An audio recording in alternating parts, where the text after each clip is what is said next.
자, 2장 적중 예상 문제 한번 저랑 같이 풀어보면서 복습해 보도록 하죠.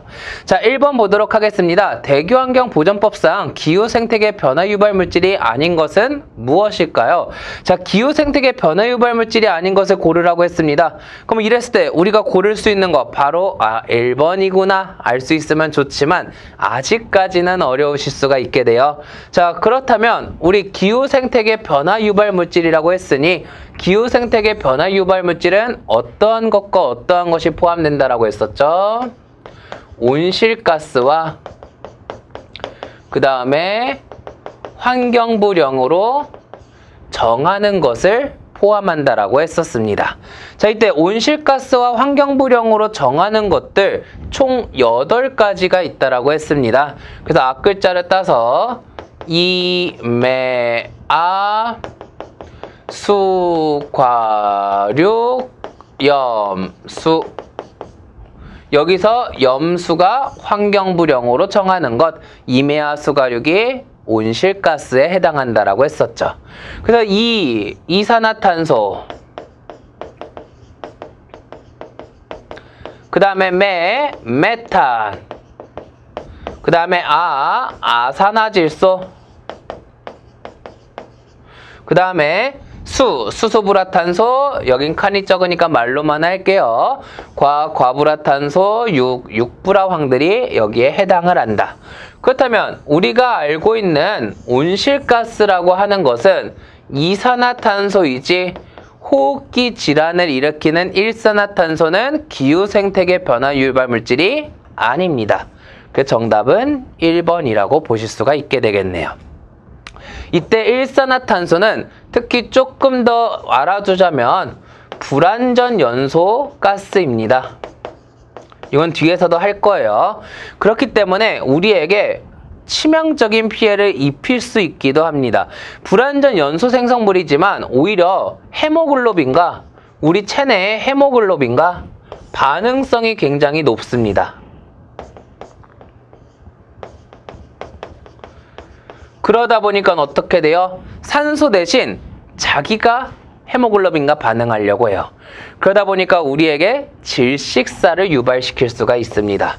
그래서 흔히 일산화탄소를 뭐라고도 부르게 되느냐? 질식성 가스라고도 부르게 돼요.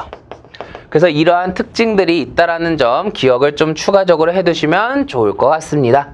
자, 다음 문제 한번 풀어보도록 할게요. 자, 다음 밑으로 내려가겠습니다. 자, 2번을 보시게 된다면 대기환경보전법상 규정된 가스의 정의로 우리가 알맞은 것은 무엇일까요? 자, 우리 가스라고 했습니다. 가스라고 하는 거는 말 그대로 기체상 물질을 기준으로 한다라고 했었죠. 우리 반대로 액체상이나 고체상, 고체나 액체상은 뭐라고 부른다라고 했었나요? 그렇습니다.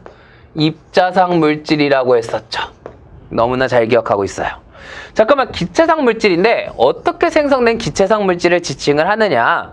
이거 외워야 된다라고 했습니다. 그래서 여러분들이 외웠더라면 충분히 대답을 하실 수가 있을 것 같아요. 자, 그래서 우리가 어떻게 외웠었다? 기체상 물질의 가스는 물불 가리지 않는 연합으로 인해, 나 연기 난다고요, 머리에서. 이 연기가 가스라고 했었습니다. 즉, 일단은 물리적 성질에 의해서 발생을 하는 게 가스입니다. 그 다음에 어떠한 반응들에 인해서 분해, 연소, 합성 등에 의해서 발생하는 기체상 물질을 가스라고 부른다라고 했습니다. 그러면 합, 그래서 가스상 물질, 기체상 물질이다. 정답은 1번이 될 수가 있겠네요. 이렇게 바로바로 여러분들이 해당하는 정의들 찾아줄 수 있으시면 될 것 같습니다. 자, 그 다음에 다음 문제로 넘어가 보도록 하겠습니다. 자, 3번.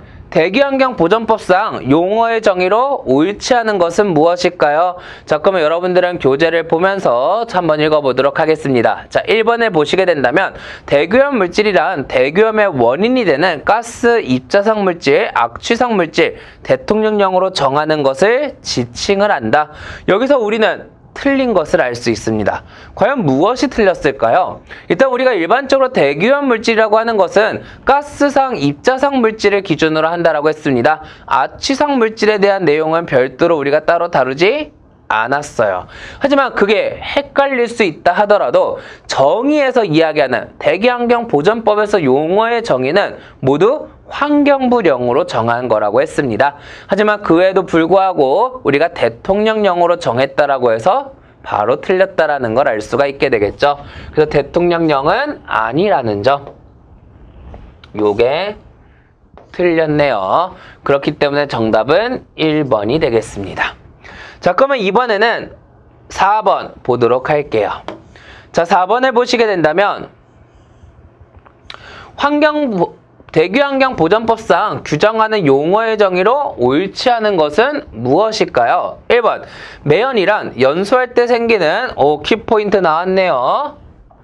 유리탄소가 주가 되는 입자상 물질이다. 우리 자동차 배기구에서 나오는 시꺼먼 거 매연이라고 했습니다. 자, 그 다음에 2번, 먼지라고 하는 것은 대기 중에 떠다니거나 흩날려 내려오는 입자상 물질이다. 더스트 맞죠? 3번, 가스란 가스 나왔으니까 연합된 기체상 물질이다. 맞습니다. 그러면 정답은 뭐가 틀렸는지 일단 몰라도 4번이 되겠네요. 자, 휘발성 유기화합물이란 탄화수류 중 석유화학 제품, 유기용제. 오케이, 여기까지는 맞았어. 그 밖에 물질로서 환경부령으로 독단적으로 정하는 거 아니라고 했습니다. 반드시 관계 기관행정 장과 협의를 해서 고시한다라고 이야기를 했었죠. 그렇기 때문에 정답은 4번이 틀렸다라는 걸 알 수가 있게 됩니다. 그래서 정의는 굉장히 함정파기가 좋습니다. 그렇기 때문에 여러분들이 반드시 꼭 잘 기억을 하셔야 되겠죠. 자, 이번에는 5번, 대기환경보전법상 첨가제에 대한 용어의 정의로 가장 적합한 것은 무엇일까요? 단, 기타 조건은 모두 충족된 것으로서 가정한다. 자, 충족된 것, 즉 다시 말하면 우리가 첨가제의 가장 기본적인 정의는 뭐라고 했었습니까? 일반적으로 연료보다 무게 기준이든 부피 기준이든, 이때 부피는 우리가 액체상 첨가제, 그 다음에 무게는 고체상 첨가제를 기준으로 했을 때 1% 미만의 것을 기준으로 한다라고 했습니다. 바로 이 기타 조건에 그게 들어가 있으므로 걔는 충족됐다라는 거예요. 그러면 그 위의 것, 첨가제 자체를 물어보는 정의를 이야기를 하는 거겠죠. 자, 우리 첨가제라고 하는 것은 뭐라고 이야기를 했습니까? 자동차의 성능을 향상시키거나 또는 배출가스를 저감시킬 목적으로서 탄소와 수소로만 구성된 이것은 연료라고 했었죠. 그렇기 때문에 첨가제는 연료 이외의 것으로 연료의 효율을 향상시킬 목적이기 때문에 탄소와 수소로만 구성된 물질을 제외한 것을 첨가제라고 했습니다. 자, 그러면 그 말이 들어가 있는 거 한번 찾아볼게요. 자, 자동차의 성능을 향상시키고 배출가스를 줄이기 위한, 자동차의 성능을 향상시키고 배출가스를 저감하기 위한, 다 똑같이 일단 써있네요. 이 부분은 지우겠습니다. 그렇다면 탄화수소로만 구성된 것을 제외해야 된다라고 했습니다. 자, 탄화수소만으로 구성된 물질, 틀렸네요. 탄화수소만으로만 구성된 물질 제외라고 했었죠? 1번 틀렸습니다. 자, 2번도 보게 된다면 탄소와 수소만으로 구성된 물질을 제외한 화합물이다. 맞네요. 자, 근데 정확하게 보게 3번도 보겠습니다. 탄소와 수소만으로 구성된, 바로 틀렸죠? 4번도 보도록 하겠습니다. 탄소, 수소, 질소, 황으로 구성된 물질. 이러한 자세한 내용까지는 나온 적도 없었네요. 그럼 정답은 2번이 되겠습니다. 이렇게 여러분들이 키포인트를 통해서 빠르게 문제를 풀 수 있는 것들을 연습을 해주셔야 됩니다.